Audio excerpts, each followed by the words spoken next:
Brigitte Lahaie, Sud Radio, le sexe au conseil. Eh bien, comme sexe au conseil, on va parler du périnée. Vous êtes sexothérapeute, Claude Parisot, donc je ne vous apprendrai rien en disant qu'il a son rôle et un rôle important dans la sexualité. Ce fameux périnée, on a tendance souvent à en parler plus pour les femmes, et on parle toujours de la rééducation périnéale après l'accouchement. Je rappelle que c'est important pour toutes les femmes qui nous écoutent de tenir compte de leur périnée bien avant le fait d'avoir des enfants. Alors le périnée, c'est un faisceau de muscles qui soutient l'ensemble des organes, et notamment des organes sexuels. Et pourquoi il est plus sollicité chez la femme? Certes à cause des grossesses et de l'accouchement, mais aussi parce que la zone entre l'anus et le vagin, et la vulve, si vous préférez, elle est beaucoup plus étroite, puisque nous, on a jusqu'à nouvel ordre 2 trous, vous n'en avez qu'un. Donc forcément, notre périnée est plus relâché et peut être plus facilement en danger, si je puis dire. Et quand il est en danger, qu'est-ce que ça provoque? Ça provoque éventuellement des fuites urinaires, des descentes d'orgasme. Enfin bref, c'est vraiment à tenir.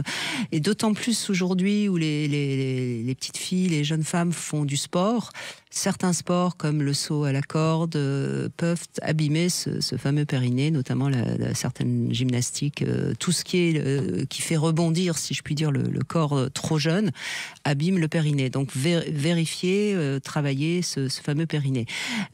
Chez les hommes, contrairement à ce qu'on pourrait croire, il peut aussi provoquer des problèmes, notamment quand il y a des éjaculations précoces. En travaillant le périnée, on peut améliorer ça. On peut améliorer ce symptôme. Et puis ce qui est important à comprendre, c'est que quand il est bien tonifié, quand il est solide, les sensations sexuelles sont nettement plus intenses. Les femmes vont ressentir mieux le pénis dans leur vagin.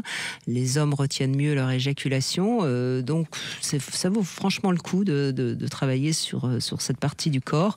Alors on sait que les boules de geisha, par exemple pour les femmes, ou l'œuf est un bon moyen.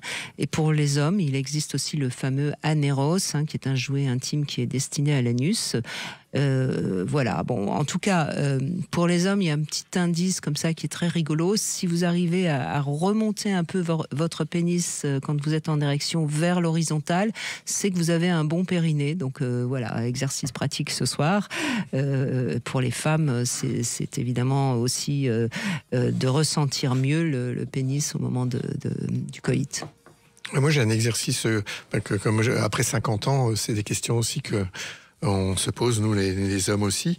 Et c'est vrai que l'exercice qui est vraiment très simple, c'est juste d'aller, quand on va aux toilettes, c'est juste de faire le stop and go, c'est ça. Et c'est vrai que de faire ça 3 minutes par jour vraiment renforce les muscles périnéens, et c'est vraiment très bon pour la sexualité, pour la santé, pour tout. Voilà. C'était bien de le rappeler.